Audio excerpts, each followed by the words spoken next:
Hopefully आप सभी बढ़िया होंगे, मस्त होंगे, ज़बरदस्त होंगे। सभी को गुड इवनिंग, नमस्कार, राम राम, सत श्री अकाल, अस्सलाम वालेकुम, what you feel connected with. Start करेंगे आज का सेशन। सीडीपी मैराथन है और मैराथन मतलब मैराथन है जिसमें हम प्रॉपर रिवीजन करेंगे एक एक टॉपिक का जो इंपॉर्टेंट है। ना कि ऐसा है कि सिर्फ हम क्वेश्चंस करेंगे। क्वेश्चंस मैंने आपको 100 टॉप 100 सीडीपी के जो क्वेश्चंस हैं, हिंदी इंग्लिश पेडागोजी के क्वेश्चंस हैं जो प्रीवियस ईयर हैं, वो मैं ऑलरेडी करा चुकी हूँ, आगे भी कराऊंगी। बट ये ज़रूरी है क्योंकि जब हम बीच में क्वेश्चंस को या तो बहुत ज़्यादा मिक्स करते हैं या फिर सिर्फ क्वेश्चंस करते हैं तो वो कॉन्सेप्ट कई बार मिस हो जाता है दिमाग से। ठीक, तो अगर आपने अब से पहले बिल्कुल सीडीपी नहीं पढ़ी है या फिर बहुत ज़्यादा पढ़ ली है, दोनों ही केसेस में, या कम पढ़ी है, वॉट, सभी केसेस में जहां भी हम चाइल्ड डेवलपमेंट एंड पेडागोजी की बात कर रहे हैं, तो एक कंप्लीट अंडरस्टैंडिंग आपकी आज के ही सेशन से बन जाएगी। कोशिश रहेगी प्रॉपर एक स्टोरी टेलिंग वे में, यानी कहानी के माध्यम से हम लोग समझें, जो कि समझते भी हैं। प्रीवियस मैराथन्स को आपने बहुत प्यार दिया है। सिलेबस अभी तक चेंज नहीं हुआ है, हो सकता है आगे जाकर के चेंज हो जाए, बट ये पियाजे की थियरी है, डेवलपमेंट का कॉन्सेप्ट है, टीचिंग लर्निंग प्रोसेस क्या होता है, लर्निंग है, ये जितने भी टॉपिक्स हैं ऐसे कॉन्स्टेंट टॉपिक्स हैं जिनमें चीज़ें ऐड ही होती हैं। अगर आप प्रीवियसली देखेंगे तो सीटेट में भी चीज़ें ऐड ही हुई हैं, बेशक सिलेबस सेम रहा है ना, ऑनलाइन की वजह से, जब से ऑनलाइन हुआ पेपर। तो ऐसा कुछ भी नहीं है कि ये चीज़ें काम की नहीं रहने वाली हैं, सब काम की रहेंगी। तो आपको कुछ नहीं करना है, अपना दिमाग साथ में लेकर के बैठना है, शांति से सुनते जाना चीज़ों को। उस तरह से एक अंडरस्टैंडिंग आपकी बन जाएगी कि आप पेपर में प्रॉपरली सॉल्व कर पाएं क्वेश्चंस को, है ना। तो कुछ भी ये टेंशन नहीं लेनी है कि क्वेश्चन बनेगा नहीं बनेगा। कॉन्सेप्ट अगर आप समझ गए, दिमाग अपने आप चलना शुरू हो जाएगा। और कुछ क्वेश्चंस बीच में इंक्लूड किए हैं, बट वो कुछ ही हैं। स्टार्ट करें, समझें कहानी क्या है। चलिए, क्यों लगाया हुआ है ये आपने मैग्नीफाइंग ग्लास, क्या बोलते थे इसको हिंदी में, मेरे को बताना एक बार लिख के कमेंट्स में जब भी आप ये देख रहे हैं। तो मैग्नीफाइंग ग्लास जो है, बचपन में हमने एक एक्सपेरिमेंट किया था। और आपने अगर किया हो या देखा हो कि धूप में अगर सूरज की रोशनी में अगर कागज के सामने इसको रखा जाए तो एकदम वो पेपर जलने लगता है थोड़ा सा समय में, लेकिन एक जगह पे फोकस करके। तो आज का सेशन पे यही ध्यान रखना है कि बाकी चीज़ों को साइड कर देना, क्या पढ़ा है क्या नहीं पढ़ा है, कितने क्वेश्चन सॉल्व हो रहे हैं मॉक में, नहीं हो रहे हैं, सब कुछ नहीं। दूरबीन नहीं कहते हैं इसको, हद कर दी, मतलब मैग्नीफाइंग ग्लास को इतना पागल बनाने की कोशिश है। देखो एक बार, तो अगर सूक्ष्मदर्शी कहते हैं, if I am not wrong, तो सही कह रहे हैं। ठीक, तो बेसिकली आपको सारा जो फोकस है वो इस क्लास में लेके आना है आज के सेशन के लिए। और फिर हम वापस दिमाग में बिठा करके जो करना है, रिवीजन, मान लीजिए आप इसको पहली बार पढ़ रहे हैं, पहली बार पढ़ लीजिए। ठीक, आते हैं काम की बात पे। तो पेपर में आग तभी लगेगी जब सारा ध्यान आज की क्लास पे होगा। ठीक, आते हैं। तो कोशिश करनी है, मतलब कुल मिला के बात यह है कि सारा फोकस एक जगह पे चाहिए, बस आप सुनते जाएं और दिमाग में समझ तो अपने आप आता ही जाएगा, उसमें कोई दिक्कत है नहीं। चलिए, तो अगर हम बात करें तो 3 यूनिट होती हैं सीटेट में। एक है आपकी 15 नंबर की, और जिसको हम चाइल्ड डेवलपमेंट कहते हैं, बाल विकास। सबसे बड़ी यूनिट यही है। अगर आपने इसको ठीक से पढ़ लिया, बाकी की दोनों यूनिट्स, इंक्लूसिव एजुकेशन यानी समावेशी शिक्षा, और आपका लर्निंग एंड पेडागोजी जो 10 नंबर का है, वो तो पूरा ही इस यूनिट पे बेस्ड होता है। तो हमको बस थोड़ा सा मन को बांध करके चीज़ें रेपिटेटिव हो, कोई दिक्कत नहीं है, क्योंकि ये सिलेबस है, सिलेबस सेम रहता है, क्वेश्चन सेम तरीके से आते हैं। ये हमारे दिमाग में भ्रांति है कि पता नहीं क्या पूछा जा रहा है, इन्हीं कॉन्सेप्ट से आपको क्वेश्चंस निकलते हुए नजर आएंगे। चलिएगा, पेपर में एकदम याद आ रही होंगी चीजें, जैसा दिमाग में आपको रेपिटेटिवली आवाज आती है फिर जब आप एग्जाम देने जाते हैं, अगर एक बार मैराथन ठीक से देख चुके हो तो। विकास क्या है और इसका अधिगम के साथ संबंध क्या है, ये बात हमको घूम फिर करके करनी पड़ेगी। और क्यों करनी पड़ेगी? क्योंकि ज़रूरी है, ये टॉपिक तो कहीं जाएगा नहीं। आप किसी भी टीचिंग एग्जाम में चले जाइए। यस, मैं थोड़ी सी सेल्फ ऑब्सेस्ड हो गई हूँ आजकल, देखो अपने ही फोटो लगा लगा के जो है पढ़ाने की कोशिश चल रही है, बट ठीक है, चीज़ें दिमाग में रहती हैं आप लोग के। तो कुल मिलाकर के बात ये है कि डेवलपमेंट क्या है, विकास क्या है। तो एक शब्द में कहें तो विकास परिवर्तन का नाम है ना, जैसे जीवन परिवर्तन का नाम है। तो डेवलपमेंट एक ऐसी प्रोसेस है जिसमें परिवर्तन होते रहते हैं, चेंजेस जो हैं वो होते रहते हैं। ठीक, तो चेंजेस, लेकिन कैसे चेंजेस हैं? जैसे आप 7 साल में दिखते हैं वैसे आप 17 में नहीं दिखते, और जैसे आप 17 में दिखते हैं वैसे आप वैसी हरकतें करते हुए आप 27 में नहीं दिखते हैं, है ना। ये आज मुझे खुद पुराने बहुत सारे फोटोज देखने पड़े। तो ये क्या है? यही विकास की प्रक्रिया है कि व्यक्ति में चेंजेस होते रहते हैं हर एक प्रकार से, फिजिकली, कॉग्निटिवली यानी दिमाग से, शरीर से, और सोशियो इमोशनली, ये 3 प्रकार हैं विकास के। ठीक, तो अगर हम देखें तो 7 में व्यक्ति जैसा दिखता है वैसा 17 में नहीं दिखता है, और जैसा 17 में दिखता है, दिखने में बेशक सिमिलैरिटी हो सकती है या थोड़े समानताएं हो सकती हैं, बट आपके सोचने के तरीके में, आपके समझने के तरीके में, इवन आपके बोलने के तरीके में, यानी सब सारे परिवर्तन होते ही हैं। तो विकास एक ऐसी प्रक्रिया है जो वूम्ब टू टूम्ब कहते हैं हम, गर्भ से कब्र तक चलने वाली प्रक्रिया है। यानी जब से आप माँ के गर्भ में होते हैं, जिसको हम कॉन्सेप्शन पीरियड कहते हैं, है ना, प्रीनेटल स्टेज कहते हैं, तब से प्रसव पूर्व अवस्था से और मृत्यु तक चलने वाली प्रक्रिया है। विकास सतत चलने वाली प्रक्रिया है, कॉन्टिन्यूअस है। जब तक पियाजे ना लिखा हो डिसकॉन्टिन्यूअस नहीं मानेंगे, क्योंकि उन्होंने स्टेज में तोड़ करके बात की है, तो इसलिए हम कह देते हैं कि विकास असतत है पियाजे के अनुसार। सारी थियरीज जो भी जरूरी हैं वो भी हम करने वाले हैं। बात सही है नहीं है? और ये फोटो एकदम जब हम एडोलेसेंस पढ़ रहे होंगे तो मैं आपको फिर से याद दिलाऊंगी कि टीनेज में इंसान, अब मैं आज ये फोटो देख के खुद सोच रही थी कि ये 10 साल पहले मतलब मुझे क्या क्या मजे आ रहे थे। मतलब मैं साइड में खड़ी हो सकती थी नॉर्मल इंसान की तरह, लेकिन टीनेजर्स बीइंग टीनेजर्स, उनको एडोलेसेंस में दुनिया का सेंटर वही लगते हैं, है ना। तो समझते हैं खैर कहानी, अभी आएंगे इस पे भी हम लोग और समझेंगे। तो ये हमारे कॉलेज के दिनों की फोटो है, देखिए। तो डेवलपमेंट तो हम जानते ही हैं क्या है, एकदम गर्भ से लेके कब्र तक की प्रक्रिया है ना। कॉन्सेप्शन टू डेथ की प्रक्रिया है, ठीक है। तो कह रहा आप बचपन में भी क्यूट थे, अरे थैंक यू सो मच। बस इसीलिए मैंने ये फोटोज लगाए थे कि आपसे ये सुन पाऊं, है ना। देखिएगा एक बार। तो अगर हम बात करते हैं यहाँ तो समझते हैं कुछ, अब इसको शब्दों में समझ लेते हैं। देखिए टर्मिनोलॉजी बहुत महत्वपूर्ण है। मैं कितनी भी कहानी सुनाऊं मैं आपको टर्म्स जरूर बताऊंगी, ये थोड़ा सा मैं ध्यान रखती हूँ इस चीज का कि आपको सारे टर्म्स पता हो, क्योंकि पेपर में टर्म्स पूछे जाते हैं। एग्जैक्ट आपसे वो टर्मिनोलॉजी आपको पता होनी चाहिए, नहीं तो आप हो जाते हैं कंफ्यूज। ठीक, तो कहानी के साथ साथ हमको क्या करना है, टर्म्स को भी यूज करते रहना है साथ साथ। ठीक, तो अगर हम यहाँ देखें तो डेवलपमेंट क्या, देखिए ये थोड़ी सी रेपिटेटिव हो सकती है उन चीजों, उन लोगों के लिए जिन्होंने पढ़ लिया है या फिर कई बार पढ़ चुके हैं, लेकिन फिर भी आपको इसको पढ़ना है क्योंकि ये चीज इंपॉर्टेंट है, कितनी भी बार पढ़ना पड़े चाहे। ठीक, फटाफट फटाफट करते रह जाएंगे, स्पीड थोड़ी सी ज्यादा रखेंगे। विकास क्या है, एक प्रोग्रेसिव प्रोसेस है, यानी प्रगतिशील है। जैसा मैंने आपको बताया 7 साल में जैसे आप होते हैं 17 में नहीं होते, और 27 में सेम नहीं दिखते हैं, बदलाव होते रहते हैं, है ना। तो बेहतरी के लिए होने वाले परिवर्तन है इसमें, ऐसा नहीं है कि नेगेटिव में होने वाले परिवर्तन हो या पीछे ले जाने वाले परिवर्तन हो। ऑर्डरली यानी सीक्वेंस में होते हैं। पहले आप बच्चे होते हैं चाइल्डहुड में, जो फोटो मैंने आपको दिखाया, फिर आप टीनेज यानी एडोलेसेंस में जाते हैं, फिर आप एक अडल्ट बनते हैं जो मैं आज हूं। ठीक, फिर आप ओल्ड एज में जाएंगे बाद में जाकर के, अडल्टहुड के बाद। तो ये क्या है, एक ऑर्डर है, एक सीक्वेंस है, एक क्रम है कि बच्चा पहले बैठना सीखता है, फिर खड़े होना, फिर चलना, फिर दौड़ना। ऐसा नहीं होता पहले दौड़ना सीख लिया हो और फिर जाकर के आप चलना सीख रहे हो, है ना। रजनीकांत जी के केस में ऐसा हो सकता है, मतलब उनकी मूवीज देख के जो होता है, तो ऐसा नहीं होता। विकास एक क्रम को फॉलो करता है। दुनिया का कोई भी बच्चा हो, विकास का ऑर्डर या सीक्वेंस सेम होता है। ठीक, रेट सेम नहीं होता है, अगेन दर भिन्न हो सकती है। विकास की स्पीड या पेस ऑफ डेवलपमेंट वेरी कर सकता है ना। कि 2 बच्चे हैं अगर 8-8 साल के, तो जरूरी नहीं दोनों में सारे विकास के जो प्रकार हैं वो सेम गति से हो रहे हों। ठीक, प्रिडिक्टेबल चेंजेस होते हैं, यानी पूर्वानुमानित परिवर्तन शामिल हैं। आप वो एक कहावत होती है वेस्टर्न यूपी में, बुलंदशहर में हमने बहुत सुनी है कि पूत के पांव पालने में नजर आ जाते हैं, और पुत्री के भी आ ही जाते होंगे। मतलब क्या हुआ इस बात का कि आप प्रिडिक्ट कर सकते हैं बच्चे के एक्शंस को देखते हुए कि वो किस तरफ जाएगा, है ना, किस तरफ जाएगा या क्या वो बेहतर कर सकता है। अगर बच्चा आपको दिखता है कि मैथ्स में बहुत अच्छा कर रहा है तो आप उसको उस तरह का माहौल दें तो वो उस तरफ बेहतर कर सकता है। कोई बच्चा है जो स्पोर्ट्स में, है ना, विराट कोहली को देख के किसी को लगा होगा तो कि ये दिन भर क्रिकेट खेलता है, तो चलो फैमिली में किसी ने तो एनरोल करा दिया अकेडमी में। ठीक, तो वो क्या है, प्रिडिक्टेबल चेंजेस हैं। और किस तरह से हम प्रिडिक्टेबल चेंजेस को समझ सकते हैं, यानी पूर्वानुमान लगा सकते हैं, पूरी तरह से नहीं। 100% 100% प्रिडिक्टेबिलिटी नहीं होती है। ये क्वेश्चन में आपको फंसाने की कोशिश करेगा एग्जामिनर। तो 100% प्रिडिक्टेबल कुछ नहीं होता, कि बिल्कुल वो वाला हिसाब किताब नहीं है कि आपको हाथ देके कोई 100% बता दे यही होगा। ठीक, तो ये कुछ हद तक अनुमान लगाना संभव है कि भाई बच्चा आप जो है आपका चलना सीख गया तो कुछ दिन में वो दौड़ना भी सीखेगा, है ना। या फिर दूध के दांत आ गए तो उसके बाद पक्के दांत आएंगे। तो आपको प्रिडिक्ट तो आप कर ही सकते हैं, कुछ हद तक अनुमान लगा सकते हैं कि इस उम्र में ये काम कर पाएगा बच्चा, इस उम्र में ये काम कर पाएगा। और इन्हीं अनुमानों को, एक तरह से इन्हीं सोशल एक्सपेक्टेशंस को हम क्या कहते हैं, डेवलपमेंटल टास्क कहते हैं। कि हर एक स्टेज पे समाज की आपसे आकांक्षाएं है ना। 25 पे नौकरी, 26 पे छोकरी और समथिंग, जो भी वो डायलॉग है, कौन सी मूवी है, रणबीर कपूर की, ये जवानी है दीवानी। तो वो किस बारे में बात कर रहे हैं, वो बात कर रहे हैं डेवलपमेंटल टास्क के बारे में। यानी हर एक स्टेज पे आपसे एक आकांक्षा है समाज की कि इतने बड़े हो गए हो शादी कर लो, इतने बड़े हो गए हो अभी तक खुद से खाना लेके नहीं खा पाते हो, इतने बड़े हो गए हो अभी भी, है ना, इस बच्चे को अभी तक भी आप ब्रेस्ट फीडिंग क्यों करा रहे हैं। एज के हिसाब से क्या है, सोशल एक्सपेक्टेशन है। हालांकि इसमें एज शामिल नहीं है, और भी चीजें हैं, बट हम इसको सामाजिक आकांक्षाएं कहते हैं।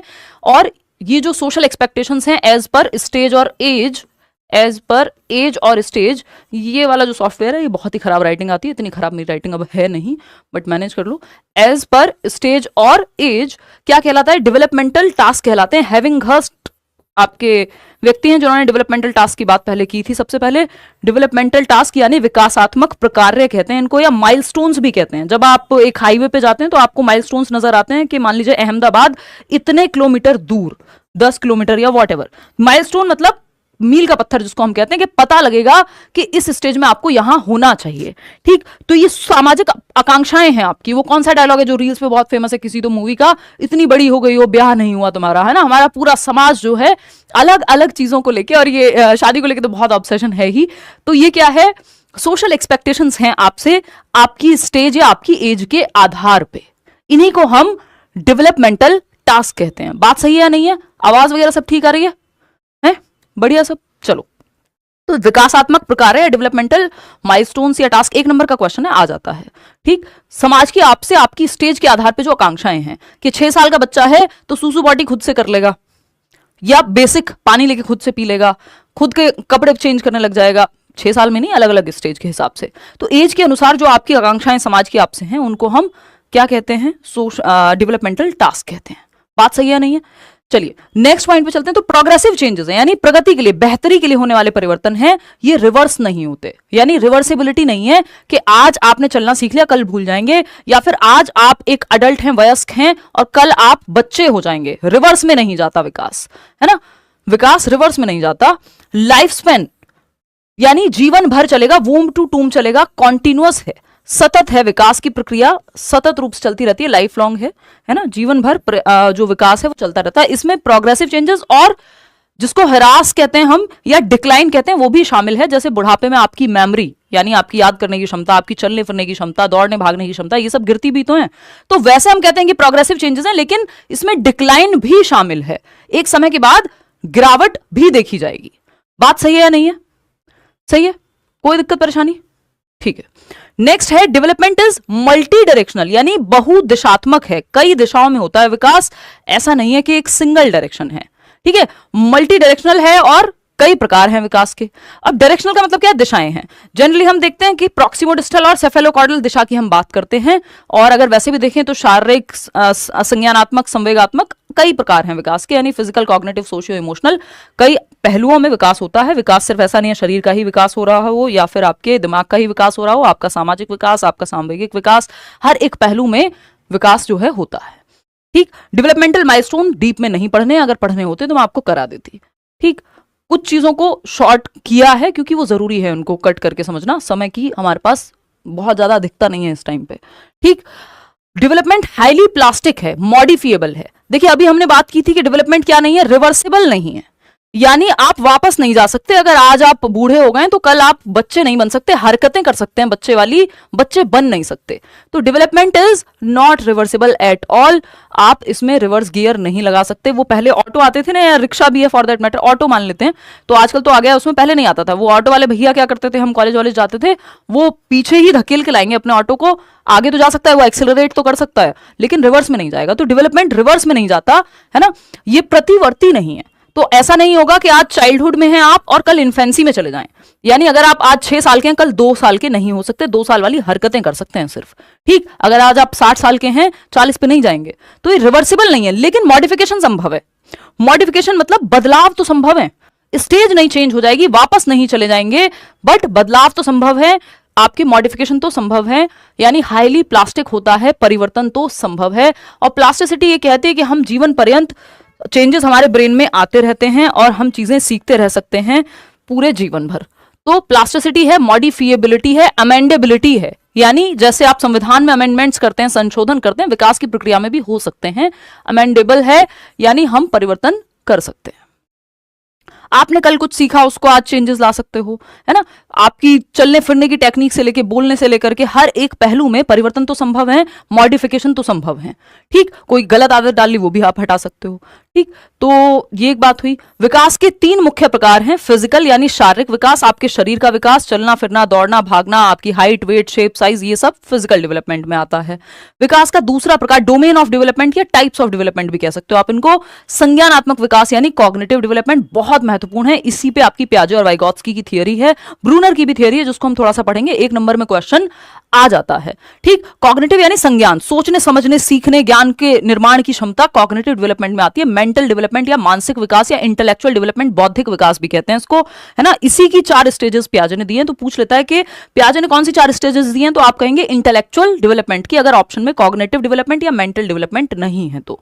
कॉग्निशन मतलब जो भी काम दिमाग से हो, thinking, reasoning, problem solving, imagination, attention, memory, perception, जितने भी काम दिमाग से हो रहे हैं कॉग्निटिव डेवलपमेंट में आएंगे। जो अभी हम करने की कोशिश कर रहे हैं ये भी आपके संज्ञान में ही जा रहा है कहीं ना कहीं। फिर आता है थर्ड टाइप, सोशियो इमोशनल कहते हैं। वैसे ये 4 कह देते हैं हम कि सोशल अलग, सोशल डेवलपमेंट अलग और इमोशनल अलग, बट सामाजिक और सामवेगिक विकास साथ में ही एक टर्म के रूप में आते हैं आपकी एनसीईआरटीज में। ठीक, तो अगर मुख्य रूप से ब्रॉड डोमेन पूछ ले विकास के तो यही है, इसमें कोई स्पिरिचुअल ऐड हो जाए, कुछ और वर्ड यूज कर ले, नहीं। फिजिकल को हद से हद बायोलॉजिकल लिख सकते हैं कि शारीरिक विकास, संज्ञानात्मक विकास, सामाजिक व संवेगात्मक विकास, के समाज में कैसे रहते हैं, ये भी एक प्रक्रिया है विकास की, विकास का एक प्रकार है। और आपके इमोशंस, जब आप पहले दिन स्कूल जा रहे होते हैं तब आप रोते हैं और फिर स्कूल जाने के लिए रोते हैं, तो वो इमोशंस का विकास हुआ है समय के साथ। ठीक है बात। 6th पॉइंट है इन्फ्लुएंस्ड बाय हिस्टोरिकल कंडीशंस। तो आपका जो विकास है इस पे आपके कल्चर यानी आपकी संस्कृति, अगर आप भारत में रह रहे हैं, यहाँ के तीज त्योहार, रामायण महाभारत, वॉटेवर, जो भी जिस भी रिलीजन से आप हैं, जो भी संस्कृति है, जो भी पहनावा है, जो भी खाना है, जिस इतिहास को आप समझते आ रहे हैं, उससे आप प्रभावित होते हैं। ठीक, तो अगर हम देखें यहाँ पे, जैसे कल ही की बात है, आई थिंक जो हमारे योगा टीचर हैं वो रहती हैं, अभी कुछ दिन से योगा शुरू किया है सौरभ सर के कहने पे, तो आएंगे, खैर उस पे अलग वो टॉपिक चला जाएगा कहीं और। तो वो जो योगा टीचर हैं वो रहती हैं जर्मनी में। तो वहां पे वो बता रहे थे कि वहां पे अभी भी जो उस समय पे लोगों का डिसिप्लिन को लेके या कुछ चीज़ों में वो चीज़ रिफ्लेक्ट होती है कि जो हिटलर के समय पे चीज़ें रही, वो चीज़ शायद कहीं ना कहीं वो मेंटल एस्पेक्ट में, एक मेंटेलिटी में कहीं ना कहीं एनग्रेन्ड है। जैसे हम कह देते हैं कई बार कि ब्रिटिशर्स तो चले गए, बट हमारा वो कॉलोनियल माइंडसेट कहीं ना कुछ चीज़ों में आ जाता है। ठीक, तो अगर हम देखें यहाँ पे तो हिस्टोरिकल कंडीशंस तक, अगर हम जापान की बात करें तो वहां पे जो बॉम्ब की हिस्ट्री रही, जो परमाणु बम की और ये सब, तो आपकी जो ऐतिहासिक परिस्थितियां रही हैं एक जगह की, उससे भी आपका विकास प्रभावित होता है। जिस संस्कृति से आप आते हैं, जहां जैसी भाषा बोली जा रही है, हर एक चीज विकास को प्रभावित करती है। अगर इन शॉर्ट एक लाइन में मैं कहूं, विकास की प्रक्रिया लगभग हर एक चीज से प्रभावित होती है। सोशियो इकोनॉमिक स्टेटस को नेगेटिवली नहीं देखना है आपको कि बच्चा किस सामाजिक सांस्कृतिक परिप्रेक्ष्य से आ रहा है या आर्थिक रूप से अगर कमजोर वर्ग से आ रहा है, तो आप उसको नेगेटिवली नहीं देखेंगे। बच्चा जो भी घर से लेके आए सब अच्छा है, चाहे उसकी भाषा हो, चाहे उसका सोशल या कल्चरल एस्पेक्ट हो, यानी संस्कृति हो, उसकी भाषा हो, उसका इतिहास तो खैर आप से एक ही देश में पढ़ा रहे होंगे वो हो। ठीक, तो ये एक बात हुई। चलिए आगे बढ़ते हैं। तो विकास की प्रक्रिया लगभग हर एक चीज से प्रभावित होती ही है। नेक्स्ट है आपका, तो कई बार क्वेश्चन आ जाता है कि विकास का जो पैटर्न है वो तो सेम है, बट क्या है कि ये प्रभावित नहीं होगा कल्चर से। तो ये कहना गलत होगा, विकास की प्रक्रिया कल्चर से प्रभावित होगी। बहुत सारे लोग बफरिंग लिख रहे हैं। मैं एक बार देख करके मतलब चेक कर लेती हूँ एक बार, ऑडियो वीडियो सब ठीक है तो बताओ एक बार, और मैं एक बार चेक भी कर लेती हूँ। फिर हम आएंगे ग्रोथ और डेवलपमेंट। स्पीड थोड़ी सी तेजी रखेंगे ताकि रिवीजन के तौर पे आप चीजें समझते जाएं और जो जो नई पुरानी चीजें हैं वो सब आपको पता लग जाए। ठीक है जी, चलिए एक बार लेट मी चेक। ये जो बफरिंग वाला इशू है मैं एक बार चेक कर लेती हूँ खुद से, स्वयं अपने इन्हीं 2 हाथों से, है ना। और यहाँ तो ठीक चल रहा है भाई, और अगर मैं वाईफाई ऑफ भी कर दूँ तो इंटरनेट के माध्यम से भी क्लास एकदम ठीक ही चल रही है, समस्या कोई भी नहीं है। तो अब इस तरह की बातें अगर आप करेंगे तो दुखद बात हो जाएगी, क्योंकि अभी तक तो कोई समस्या नहीं आ रही। फिर भी अगर आए तो आप जेन्युइन हो तो बताइएगा। ठीक, एक बार आवाज़ भी चेक कर लूँ आप कहें तो।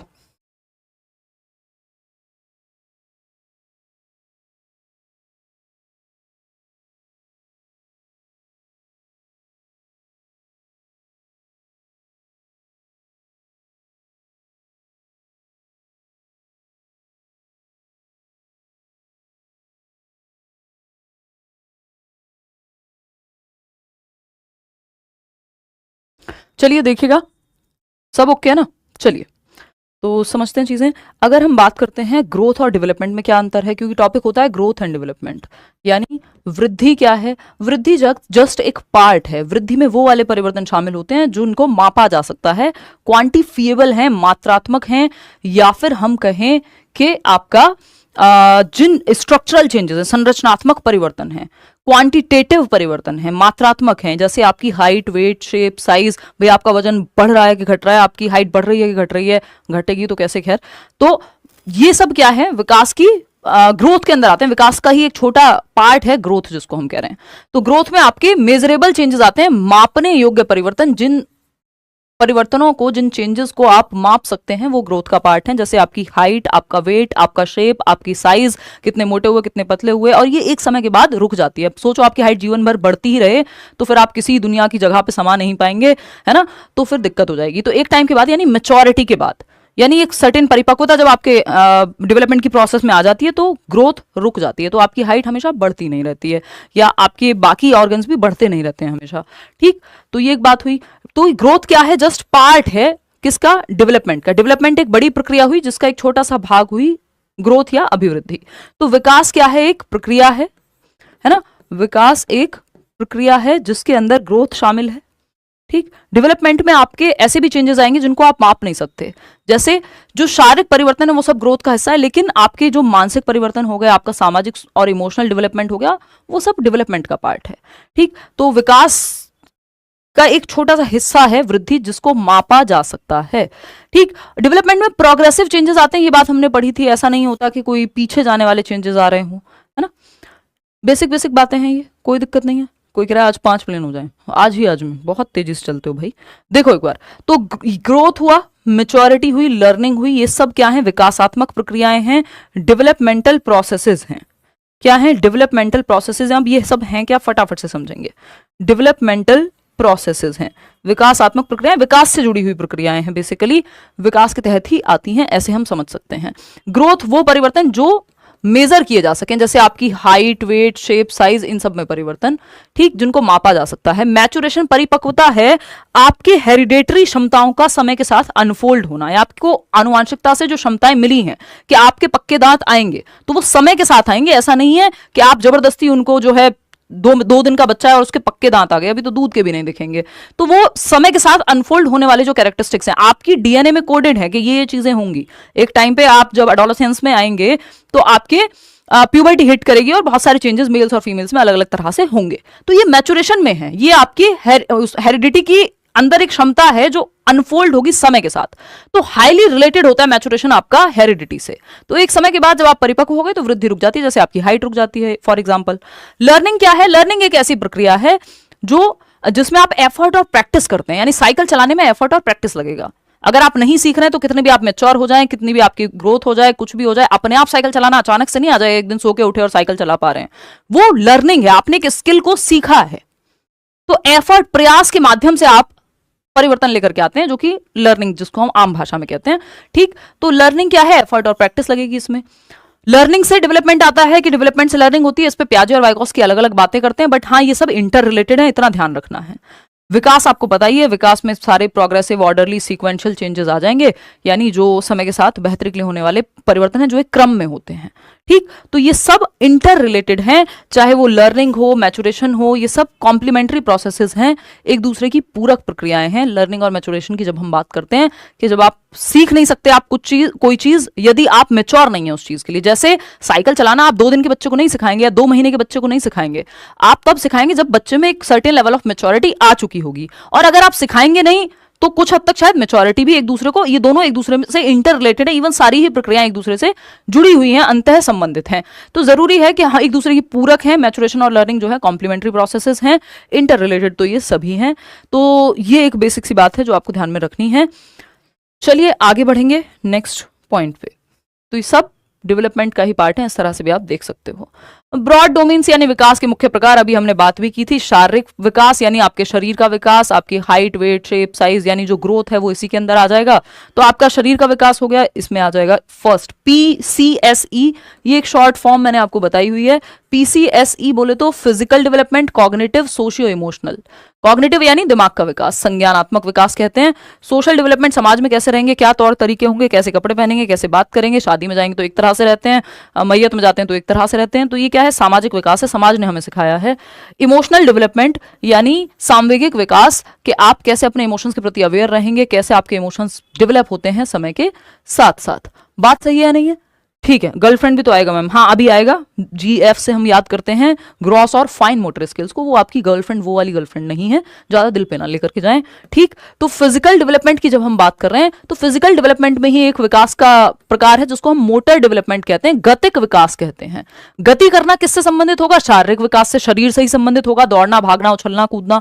तो मोटर डेवलपमेंट यानी गतिक विकास में आपके दो प्रकार के विकास आते हैं जिसको हम GF कह देते हैं, जिनको अभी याद आ रही थी गर्लफ्रेंड की। तो ये क्या है? GF बोले तो ग्रॉस मोटर स्किल्स और फाइन मोटर स्किल्स, और इनकी दिशा भी ऐसे ही रहती है, पहले ग्रॉस मोटर स्किल्स आती हैं, बाद में फाइन मोटर स्किल्स आती हैं।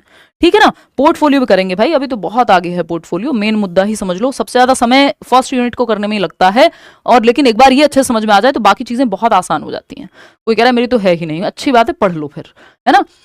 कोई ऐसा दुनिया का परम सुख नहीं मिस कर दिए हो, देख लो आसपास लोगों को, लड़ते ही मिलेंगे। रात को आप पढ़ रहे हो सकता है लोग लड़ रहे हो, है ना? मैं ये नहीं कह रही सभी लड़ते हैं, बट ऐसे ही मन को बहला लेना चाहिए, इसको डिफेंस मैकेनिज्म कहते हैं साइकोलॉजी में, है ना? कि जब अपने हाथ में कुछ ना हो तो ऐसे ही दुनिया को बुरा बुरा बोलना चाहिए कि जो है सब खराब है टाइप्स, है ना? लोमड़ी के हाथ अंगूर नहीं आते तो जो है खट्टे नजर आते हैं, इसको रैशनलाइजेशन कहते हैं, if I am not wrong. तो खैर आपके सिलेबस में है नहीं सीटेट में, जब आप आगे सीटेट क्लियर कर लेंगे तब हम पढ़ेंगे फ्रॉइड ने इसके बारे में क्या कहा है। चलिए आते हैं, अगर हम बात करें यहाँ फिजिकल डेवलपमेंट यानी शारीरिक विकास की, तो शरीर का जो विकास है, दौड़ना, भागना, ये सब इसमें आ जाएगा।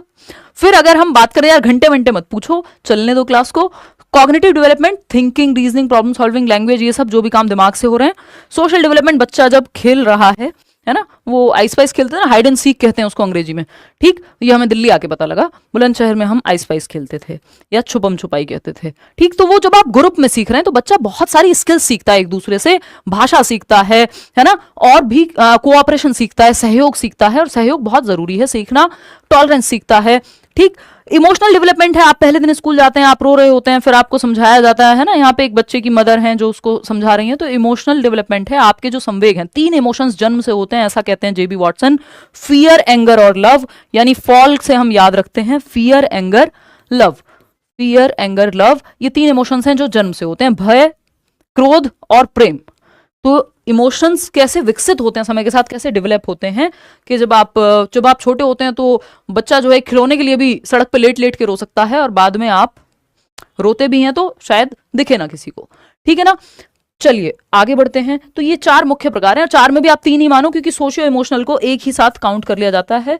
बाकी सारे विकास के प्रकार इसी में आते हैं। जैसे सोशल डेवलपमेंट में मॉरल डेवलपमेंट आ जाता है, जिसमें कोहलबर्ग की थियरी हम लोग पढ़ेंगे, और कॉग्निटिव डेवलपमेंट में तो आप जितने भी दिमाग की प्रक्रियाएं हैं, फिजिकल में आप गर्लफ्रेंड समझ ही चुके हैं, अभी नेक्स्ट क्वेश्चन उसी पे है, और बहुत बार पूछा भी जा चुका है ना? तो अगर हम देखें यहाँ पे, मैं बिल्कुल शॉर्ट में इस पे समय ना लगाते हुए, एक पिक्चर में आपको नीरज चोपड़ा जी दिख रहे हैं जो भाला फेंक रहे हैं, ठीक, जेवलिन थ्रो। ठीक, अब ये जब भाला फेंक रहे हैं तो ग्रॉस मोटर है कि फाइन मोटर है? तो सिंपल लिख दिया है मैंने इस बार, ग्रॉस मोटर स्किल में आएगा ये, यानी स्थूल गतिक कौशल, बड़ी मांसपेशियों का प्रयोग जहां ज्यादा हो वो ग्रॉस मोटर है। ग्रॉस का मतलब ये वो नहीं होता जैसे आप सामान लेकर के आए दुकान से, कॉमर्स जिनके पास होगी उनको तो ये समझ आएगा ही, वैसे भी आप समझेंगे। तो 4 चीजें आप लेके आए हैं, कि आप दूध भी लाए हैं, दही भी लाए हैं, पनीर भी लाए हैं, और कुछ और बेसन भी ले आए हैं, धनिया भी ले आए हैं, और फिर सेम जगह से ला रहे हैं तो धनिया मिल जाएगा, चलो मान लेते हैं। तो 4 चीजों का ग्रॉस टोटल करके दे दिया उन्होंने कि भाई ये 20-20-20 और 100 रुपए का टोटल हो गया, है ना? ये ऐसा नहीं है कि एक्चुअल में है, ये इमेजिनरी बातें हैं, काल्पनिक बातें हैं, इनको दिल पे ना लें। ठीक, तो ग्रॉस मतलब बड़ी मांसपेशियों की बात हो रही है, एक बड़े अमाउंट की बात हो रही है, जिसमें 4 छोटी छोटी चीजें हैं। तो बिग मसल्स क्या है? आपकी आर्म्स की मसल्स हैं, यानी आपकी बाहों की मसल्स हैं और मांसपेशियां हैं, और आपकी टांगों की मांसपेशियां हैं। तो आपकी आर्म्स और लेग्स की जो मसल्स हैं उनको हम बड़ी मांसपेशियां या ग्रॉस मोटर स्किल्स में वो आती हैं, जब इनका कोऑर्डिनेशन, समन्वयन, बैलेंस आप यूज कर रहे हैं। कि आप साइकिल चला रहे हैं तो आपकी टांगे और आपके आर्म्स यूज हो रहे हैं मेजरली, मुख्य रूप से। जब आप स्विमिंग कर रहे हैं तो बड़ी मांसपेशियां ज्यादा प्रयोग में आ रही हैं, जैसे आपकी टांगे और आपकी बाहें, या आर्म्स और आपकी लेग्स। ठीक, तो जब आप दौड़ रहे हैं, भाग रहे हैं, उछल रहे हैं, कूद रहे हैं, तब ग्रॉस मोटर स्किल्स। तो जब आप भाला फेंक रहे हैं, नीरज चोपड़ा जी जब भाला फेंक रहे हैं, तो क्या है, आपकी बाहों का प्रयोग हो रहा है, आर्म्स का प्रयोग ज्यादा है इसमें, दौड़ के आ रहे हैं और फिर आर्म्स का प्रयोग कर रहे हैं, तो ये क्या है, इसमें ग्रॉस मोटर स्किल लगेगी। ठीक, वहीं जंप करने में भी क्या है, ग्रॉस मोटर स्किल लगेगी। लेकिन जब बच्चा लिखता है या मैं जब पेन का इस्तेमाल करके लिख रही हूं, तो ये फाइन मोटर स्किल है। फाइन का मतलब है सूक्ष्म, है ना, सूक्ष्म गतिक कौशल, जिसमें आपकी उंगलियों की और आंखों की मसल का कोऑर्डिनेशन या बैलेंस लगता है, समन्वयन लगता है।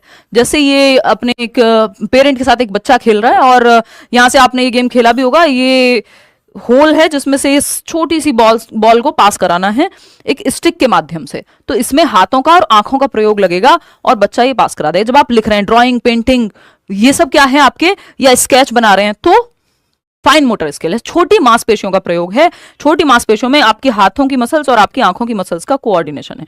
एक बहुत अच्छा उदाहरण है और इससे आपको क्लैरिटी भी मिलेगी कि जब नीरज चोपड़ा जी की ये इमेज जिसमें वो भाला फेंक रहे हैं, तो इसमें क्या यूज हो रहा है, ग्रॉस मोटर स्किल्स। लेकिन जब किसी बच्चे ने या किसी व्यक्ति ने इस इमेज को देखते हुए उनके भाला फेंकने का स्केच बना दिया, स्केच समझते हैं, स्केच बना दिया। आप लोग बहुत सारे स्केचेस देते हैं मुझे गिफ्ट में, धन्यवाद उसके लिए। ठीक, अब क्या ही करें, आते हैं वापस इसी बात पे, घूम फिर के इधर उधर मैं जाती रहूंगी बीच बीच में, घूम फिर के हमको इधर ही आ जाना है वापस। तो अगर हम बात कर रहे हैं जब नीरज चोपड़ा जी भाला फेंक रहे हैं, है ना, या विराट कोहली क्रिकेट खेल रहे हैं, तो ग्रॉस मोटर स्किल्स का इस्तेमाल है। लेकिन जब इसी चीज को करते हुए, जब ये नीरज चोपड़ा जी के भाला फेंकने का एक स्केच बना दिया यदि किसी ने, तो ये स्केच बनाने में क्या यूज होता है, आपकी हाथों की और आंखों की मसल्स यूज होती हैं। पेंसिल से किसी ने स्केच बनाया, तो ये फाइन मोटर स्किल का उदाहरण हो गया स्केचिंग आपका। बात सही है नहीं है? स्केचिंग किसका उदाहरण हो गया, फाइन मोटर स्किल का। तो जब छोटी मांसपेशियों का प्रयोग हो रहा हो, जैसे अगर हम स्विमिंग की बात करेंगे, आप जंप करने की बात करेंगे, उछलने की, कूदने की, दौड़ने की बात करेंगे, रनिंग की, ये सब बड़ी मांसपेशियां इसमें यूज हो रही हैं। ड्राइविंग की बात करेंगे इवन, क्योंकि आपकी पैर की मसल्स यूज हो रही हैं उसमें।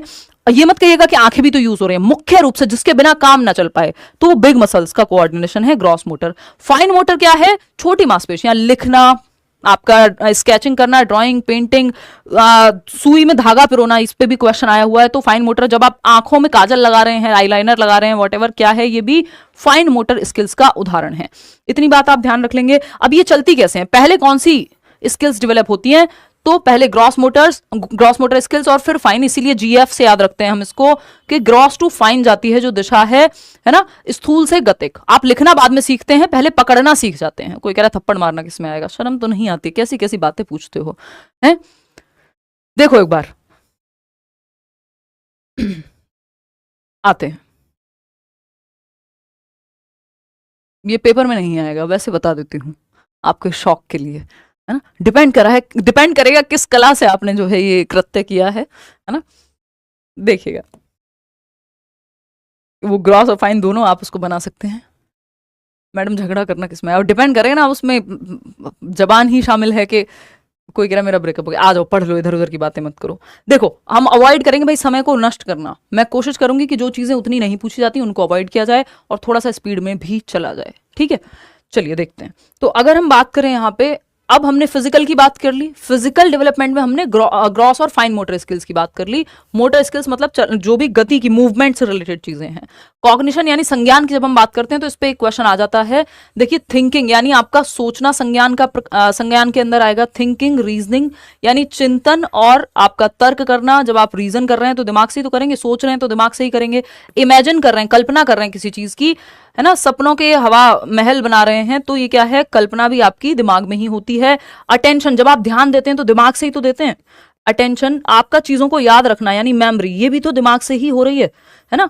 परसेप्शन, अनुभूति, आपके जो सेंसेस हैं, 5 सेंसेस से इंफॉर्मेशन ब्रेन तक जाके एक इमेज क्रिएट कर रही है कि कोई चीज आपको अच्छी लगी या कोई चीज गर्म लगी कि ठंडी लगी, तो ये सब क्या है आपके, ये सब दिमाग से ही होने वाली चीजें। इवन भाषा भी तो आपकी दिमाग से ही संबंधित है, तो वो भी कॉग्निटिव डेवलपमेंट का ही पार्ट है, ठीक।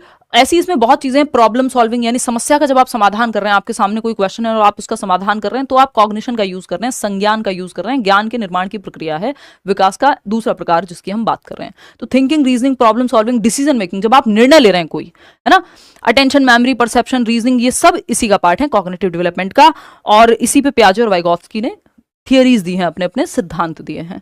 ठीक है बात। अब ये मेंटल डेवलपमेंट है या इंटेलेक्चुअल डेवलपमेंट, बौद्धिक विकास भी आप इसको कह सकते हो। इसको दो भागों में बांटा जा सकता है। अगर आपकी ब्रेन की बात करें हम, तो ब्रेन को दो हेमिस्फेयर में, दो गोलार्ध कह लीजिए, में बांटा जा सकता है, लेफ्ट और राइट। राइट ब्रेन आप देख रहे हैं बहुत कलरफुल है, तो इसको क्रिएटिव ब्रेन कहा जाता है, कि बहुत ही जितने भी क्रिएटिव काम है, रचनात्मक काम है, कुछ नया करने काम है, म्यूजिक, आपका पेंटिंग, जितने भी ड्राइंग, व्हाटएवर, जो भी काम क्रिएटिविटी को दर्शाते हैं वो सब राइट ब्रेन से होंगे। डांस, रंगोली बना रहे हैं। लेफ्ट ब्रेन लॉजिकल ब्रेन कहा जाता है, L for logic. Left brain को लॉजिकल ब्रेन कहते हैं। भाषा जो है आपकी अगर होती होगी तो लेफ्ट में ही पाई जाएगी, मतलब डायरेक्ट खोल के देखोगे तो नहीं मिलेगी ब्रेन में। ठीक, लॉजिक, मैथ्स, साइंस में जो लोग अच्छे हैं तो लेफ्ट ब्रेन का ज्यादा यूज हो रहा है। अगर बच्चा जो है राइट हैंड से लिखता है तो इसका मतलब लेफ्ट ब्रेन यूज हो रहा है, और लेफ्ट हैंड से लिखता है तो राइट ब्रेन यूज हो रहा है। दोनों ही हाथों से लिखे तो भी कोई दिक्कत नहीं है, ये अपने आप में कोई प्रॉब्लम वाली बात नहीं है। एक बार क्वेश्चन आया हुआ है तो कोई दिक्कत नहीं, वो उसकी पर्सनल प्रेफरेंस हो सकती है। आते हैं आगे, अब स्टेजेस ऑफ डेवलपमेंट पे आ जाते हैं। सोशलाइजेशन में हम पढ़ेंगे सोशल डेवलपमेंट को, और इमोशनल डेवलपमेंट आपका लास्ट में एक टॉपिक है, कॉग्निशन एंड इमोशन, वहां पे आ जाएगा। दो प्रकार अभी हम समझ चुके हैं, फिजिकल और कॉग्निटिव को। जो जो जरूरी था उसमें वो हमने डिस्कस किया है। ठीक, स्टेजेस सिर्फ बैठ के खुद से नहीं देखना है, अपने दोस्तों को भी बताना है कि पढ़ ले भाई, रिवीजन हो जाएगा, तमीज से चीजें याद आएंगी पेपर में। सिर्फ क्वेश्चन करके बात नहीं बनने वाली है।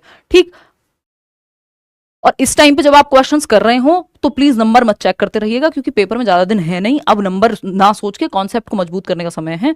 ठीक, स्टेजेस ऑफ डेवलपमेंट यानी विकास के चरण, विकास की अवस्थाएं। एक क्वेश्चन यहां से भी जरूर आता है, मिनिमम है, 4 से 5 नंबर का टॉपिक है ये डेवलपमेंट ही आपका, इसलिए समय इसमें ज्यादा लगता है, इसके बाद चीजें आसान हो जाती हैं। इन्फेंसी पहली स्टेज है, शैशवावस्था, जन्म से 2 वर्ष। अब यूपी टेट में पूछ लेता है कई बार, तो वहां 5 वर्ष भी सही माना जाता है, तो वो डिपेंड करेगा। लेकिन आपको सामान्य तौर पे, हम अभी सीटेट की बात कर रहे हैं या बाकी एग्जाम्स की बात कर रहे हैं, एक आध कोई एग्जाम है जो, क्योंकि विकास की स्टेजेस भी बहुत सारे लोग हैं, हर लॉक ने अलग दी हैं, दूसरे व्यक्ति होंगे वो अलग देंगे, कई सारे राइटर्स हैं जिनके हिसाब से अलग अलग स्टेज हैं, 8-8, 10-10, 12-12 स्टेजेस भी लोगों ने दी हुई हैं।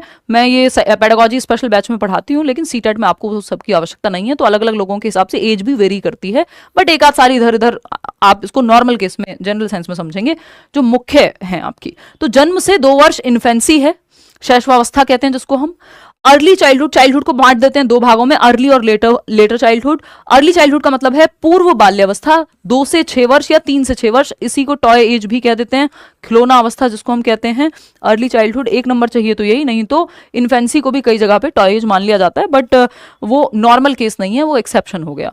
ठीक, उसमें फिर अगर आपने 5 वर्ष तक इन्फेंसी को काउंट कर लिया तब वो बात सही हो सकती है, अदरवाइज 3 से 6 यानी अर्ली चाइल्डहुड। नॉर्मल केस में आपको 1 नंबर के लिए यही करना है कि टॉय एज जो है आपकी अर्ली चाइल्डहुड है। लेटर चाइल्डहुड है स्कूल एज, 6 से 12 वर्ष। अगर आप पहली क्लास में जाएंगे तो ये तो प्ले एज हो गया, प्ले वे में जाता है बच्चा, एरिक एरिक्सन की माने तो ये प्ले एज है ना। तो अर्ली चाइल्डहुड 2 से 6 वर्ष का बच्चा कहां जाएगा, आप प्ले स्कूल में एडमिशन कराते हैं। 6 से 12 की अगर हम बात कर रहे हैं तो ये स्कूल एज है, यानी आप पहली कक्षा में बच्चा इसी अवस्था में जाता है। एडोलेसेंस या किशोरावस्था जिसको हम कह रहे हैं, टीन एज कह देते हैं, 12 से 18 वर्ष। ठीक, 13 to 19 टीन एज मान लीजिए आप। WHO की माने, वर्ल्ड हेल्थ ऑर्गेनाइजेशन की, तो 10 से 19 साल होती है। ये बात मैंने अपनी बुक में भी लिखी हुई है। ठीक, बुक से याद आया कि बुक आती है आपकी इंग्लिश मीडियम की सीटेट को लेकर के, बहुत पहले आती थी 2019 में। अभी नेक्स्ट सीटेट में आपको इसका हिंदी वर्जन देखने को मिल जाएगा, इस बार नहीं निकाल पाए कुछ कारणों की वजह से। इंग्लिश मीडियम इसमें अभी भी है, सारे टॉपिक्स और क्वेश्चंस हैं। ठीक, तो ये मुझे याद आ गया तो मैंने आपको बता दिया, और यहाँ हमने रखी भी हुई है बहुत सारी। तो ये 4 मुख्य स्टेजेस हैं जो काम की हैं। ठीक, इन्फेंसी IELA से भी आप याद रख सकते हैं। इन्फेंसी जन्म से 2, अर्ली चाइल्डहुड 2 से 6, लेटर चाइल्डहुड 6 से 12, और एडोलेसेंस 12 से 18। ठीक, ये चाइल्ड डेवलपमेंट की स्टेजेस हैं। बाल विकास जिसको हम कहते हैं, बाल विकास अगर हम बर्ग की माने, एक राइटर हैं लिंडा बर्ग, उनकी माने तो वो क्या है, कॉन्सेप्शन से लेके और आप एडोलेसेंस तक देखते हैं, यानी जब तक बच्चा 18 साल के बाद तो कोई बच्चा स्कूल में नहीं होता, तो यहीं तक आपके काम का है। कोई भी पेपर हो उसमें इससे ऊपर नहीं पूछा जाता। इसके बाद तो अडल्ट एज शुरू हो गई, वयस्क अवस्था। अब 18 साल के बाद आपको तो स्कूल का टीचर बनना है, तो वो आपके काम का होता नहीं है। ठीक, तो आपको वो अडल्टहुड, ओल्ड एज पढ़ना नहीं होता। ठीक, तो ह्यूमन डेवलपमेंट में वो आ जाता है कि मानव विकास मतलब पूरा बुढ़ापे तक पढ़ लो आप, लेकिन आप चाइल्ड डेवलपमेंट पढ़ते हैं तो चाइल्ड तो भाई 18 साल के बाद तो चाइल्ड रहेगा नहीं कोई। ठीक, तो इसलिए चाइल्ड डेवलपमेंट में यहां तक आ जाती है बात। चलिए आगे बढ़ते हैं नेक्स्ट पॉइंट पे। अब एक एक करके इनके मुख्य गुण देख लेते हैं फटाफट से। जन्म से 2 वर्ष में क्या करता है बच्चा, भाषा विकास शुरू हो जाता है। पहली बार जो है बच्चा कूकना शुरू करेगा, टेढ़ी मेढ़ी आवाजें निकालेगा, फिर च प ब। 1 साल 2 साल तक तो आते आते वो शब्दों को जोड़ के बोलना शुरू कर देता है कि मम्मी खाना, पापा ये, है ना, तो वो बातें करना शुरू कर देता है 2 साल तक आते आते। तो भाषा विकास शुरू हो गया आपका जन्म से 2 वर्ष में। चलना और बात करना पहली बार यही इसी अवस्था में सीख रहा है बच्चा। आप देखते हैं 1 साल का हो गया, कुछ बच्चे 9 महीने में चलना शुरू कर देते हैं, कुछ बच्चे 1 साल 1.5 साल तो नॉर्मल टाइम है, ठीक। तो चलना और बात करना पहली बार इसी स्टेज में सीखेगा। ग्रोथ बहुत तेज है, फास्टेस्ट ग्रोथ कह देते हैं। अब इसको बहुत ध्यान से समझिएगा, इसमें कंफ्यूजन होती है। फास्टेस्ट ग्रोथ कैसे है भाई? फास्टेस्ट ग्रोथ मतलब जन्म के बाद, गर्भ में तो वो एक सेल से एक पूरा बड़ा बच्चा बन चुका है कॉन्सेप्शन के टाइम पे, गर्भावस्था में जाइगोट से वो, लेकिन आपका सीटेट में पूछा नहीं जाता, तो वो सिंगल सेल से लेके एक प्रॉपर सारे ऑर्गन्स उसके डेवलप हो गए। लेकिन जन्म के बाद अगर हम देखेंगे तो सबसे तेज वृद्धि जो है इन्फेंसी में है, जन्म से 2 वर्ष में है, ठीक। हर 2 महीने में आपको लगता है बच्चा पता नहीं कितना बड़ा हो गया, एकदम अलग दिखता है।